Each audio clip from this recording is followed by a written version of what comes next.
नमस्ते दोस्तों, मैं आपका स्वागत करता हूँ इस प्रेरणादायक वीडियो में, जहाँ हम एक बहुत ही ज़रूरी विषय पर बात करेंगे, दिमाग को समझना और इसका सीधा संबंध सफलता से कैसे है। इस वीडियो में हम जानेंगे कि हमारा दिमाग काम कैसे करता है और इसके अनुसार सफलता हासिल करने के लिए हमें दिमाग के ऊपर कैसे काम करना चाहिए।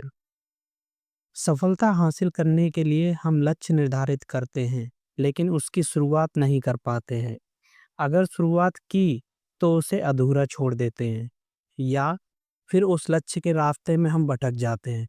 अंत में अपने लक्ष्य तक नहीं पहुंचते और हमारा लक्ष्य जो है वो लक्ष्य ही रह जाता है। आपको पता है ऐसा क्यों होता है? ये सब आपके दिमाग का खेल है, जिसे हम मन भी कह सकते हैं। कभी-कभी आप कहते हैं मेरा आज काम करने का मन नहीं कर रहा। ऐसा क्यों? क्योंकि ये मन ही है जो आपको इधर-उधर भटका रहा है। इस मन को दिमाग को समझना पड़ेगा। दिमाग को समझने के लिए दिमाग कैसे काम करता है ये समझना ज़्यादा ज़रूरी है, हमें इसे ध्यान से समझना पड़ेगा। इस दिमाग का अपने लक्ष्य को पाने के लिए उपयोग कैसे किया जाए? अपने दिमाग की अपने लक्ष्य के सफ़र में क्या भूमिका है? चलो हम इसे समझने की कोशिश करते हैं। हमारा दिमाग हमेशा काम से दूर भागने की कोशिश करता है। ये आपको हमेशा कोई भी अच्छा काम ना करने के बहाने बताता रहेगा। दिमाग दिमाग हमेशा उस ओर ज़्यादा भागता है जहाँ इसे ज़्यादा अच्छा लगता है, ज़्यादा कंफर्ट फील होता है, जहाँ खुशी मिलती है और आनंद मिलता है। फिर चाहे वो जगह या वस्तु हमारे हित में हो या ना हो। और ज़्यादातर लोगों का दिमाग ऐसे ही काम करता है। अगर आपको सच में सफलता हासिल करनी है तो इस दिमाग को अपने मन को काबू करना पड़ेगा। दोस्तों, यही दुनिया का सबसे कठिन काम है, अपने दिमाग को काबू करना। ये एक लड़ाई है, आपकी अपने इनर फाइट है, जो हमें अपने आप से करनी पड़ती है। इसे आप खुद को खुद की लड़ाई भी कह सकते हैं। और इस लड़ाई के जीतने के लिए हमें दिमाग के ऊपर काम करना पड़ता है। अब सवाल आता है कि दिमाग के ऊपर काम कैसे कर सकते हैं? चलो मैं आपको बताता हूँ कि हम कैसे कर सकते हैं। दिमाग को समझने के बाद हमें अपने दिमाग के ऊपर काम करना पड़ता है। सबसे पहले दिमाग में जो भी कचरा है, उसे बाहर निकालना पड़ेगा। सब नकारात्मक विचार, नेगेटिव थॉट्स, हमारे बहाने, एक्सक्यूज़ेस हमें दिमाग से बाहर फेंकने पड़ेंगे। दिमाग में जो वायरस है, उसे निकालना पड़ेगा और उसकी जगह अपने दिमाग में अच्छे विचार, पॉजिटिव थॉट्स डालने पड़ेंगे। और फिर दिमाग में नकारात्मक सोच, वायरस नहीं आने के लिए हमें एंटीवायरस डालना पड़ता है। हमारे दिमाग में नकारात्मकता कहाँ से आती है? टेलीविज़न, मोबाइल, घर का माहौल, हमारे दोस्त, हम जहाँ काम करते हैं वहाँ का माहौल इत्यादि। ये सब नकारात्मकता आने के रास्ते हैं, लेकिन यही हमारी रोज़ की ज़िंदगी है और इससे पीछा छूटना नामुमकिन है। तो चलिए यहाँ रहकर ही इस दुविधा को सुविधा बनाने की कोशिश करते हैं। टीवी में हम क्या देखते हैं? न्यूज़ सीरियल, मूवीज़, खेल आदि। खेल तो अच्छे होते हैं, अगर आपका लक्ष्य कोई खेल के संबंधित है, उसके लिए खेल देखना अच्छा है। न्यूज़ में तो 80% न्यूज़ नकारात्मक होती है, लेकिन न्यूज़ भी देखना ज़रूरी है। इससे हम समाज में अपडेटेड रहते हैं, इसलिए सिर्फ 10 से 15 मिनट हेडलाइन देख सकते हैं। 1 घंटा न्यूज़ देखकर अपना समय क्यों खराब करना? टीवी पर सीरियल होते हैं, इसमें तो ज़्यादातर झगड़े होते हैं।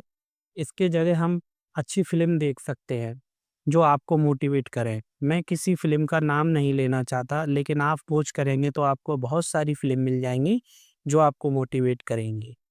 इस तरह की फ़िल्म्स जो हमारे दिमाग को पॉजिटिव विचारों से भरे और हमारे लक्ष्य के प्रति हमें उत्साहित करे। आपके दोस्त जहाँ काम कर रहे हैं, वहाँ 10% लोग नकारात्मक होते हैं। 70% लोगों को आपसे कोई मतलब नहीं होता है और बचे 20% लोग वो आपके बारे में सच में अच्छा सोचते हैं। आपको आप जैसे हैं वैसे स्वीकार करते हैं। इन्हीं 20% लोगों के बारे में ही सोचना है, ना कि उन 10% नकारात्मक लोगों के बारे में सोचना है जो कि आपके बारे में अच्छा नहीं सोचते। लेकिन ज़्यादातर लोग इसका उल्टा ही करते हैं, यही सच है।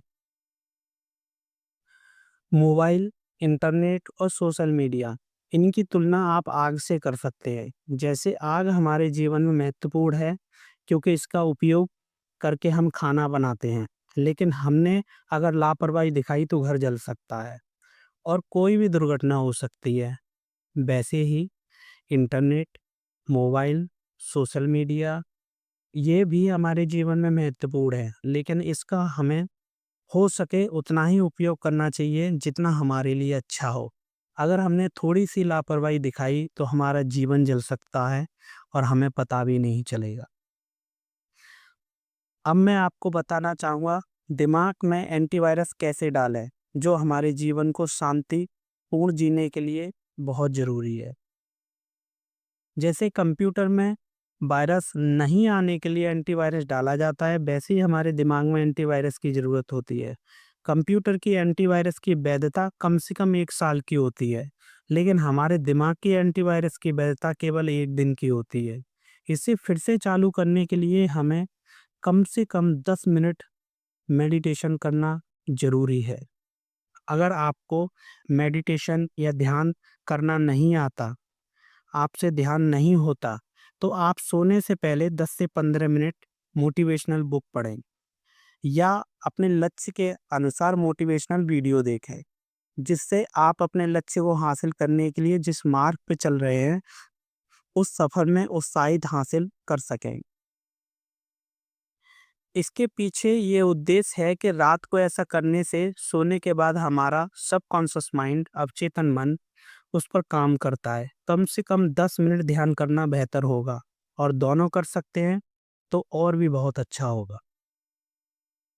अब आपको बताता हूँ कि हम अपने दिमाग को नियंत्रित कंट्रोल कैसे कर सकते हैं। हमें अपने लक्ष्य को निर्धारित करते समय और योजनाओं से अपने दिमाग पर नियंत्रण लाना पड़ेगा। लक्ष्य हासिल करने के शुरुआती दिनों में हमारा दिमाग लक्ष्य से दूर भागने की कोशिश करता है। उसके लिए सिर्फ शुरुआत करना ज़रूरी है। दिमाग को समझो, अपने मन को समझाओ कि सब आसान है, सब हो जाएगा और सब हो जाता है।